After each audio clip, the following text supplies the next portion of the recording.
Bonjour, je m'appelle Santiago, je suis cuisinier et aujourd'hui on va réaliser la recette des crevettes fasantaille. Maintenant notre bouillon a bouilli, on va incorporer à l'intérieur nos crevettes crues. Si éventuellement vous avez des crevettes cuites, bien entendu vous les mettrez hors du feu et vous dressez sitôt.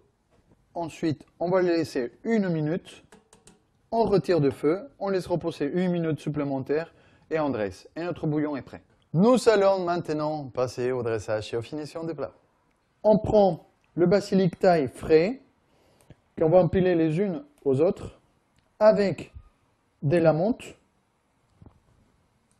Tous ces types d'herbes, basilic thaï, menthe, coriandre, vous pouvez les retrouver dans des magasins spécialisés ou dans les épiceries asiatiques.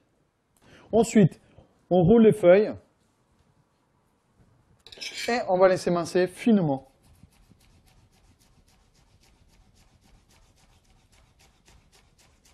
Nous allons prendre la mangue émincée en fine de julienne. Nous continuons avec le poivron, comme je vous l'avais dit préalablement, émincé finement. Je vous invite à mettre une petite partie déjà d'herbe pour donner du goût à notre préparation. Nous allons mettre les gambas à défaut des crevettes. Comme je vous l'ai dit préalablement, si vous avez des crevettes crues, c'est mieux. Sinon les gambas, on les trouve très facilement dans tous les types de commerces, d'alimentation.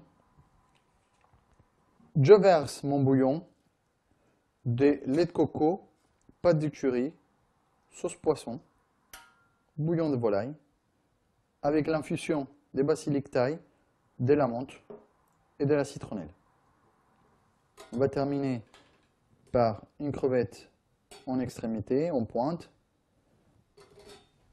quelques petites épluches d'herbes comme celle-ci, quelques filaments de poivrons accrus qui ne sont pas en contact de bouillon pour apporter un peu plus de croquant et de douceur. Et pour terminer, on peut zester du citron vert pour rehausser le goût et donner plus d'arôme.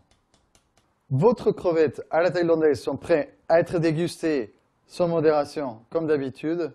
Et n'hésitez pas à me retrouver pour la prochaine vidéo de la recette de tourte à la mayonnaise.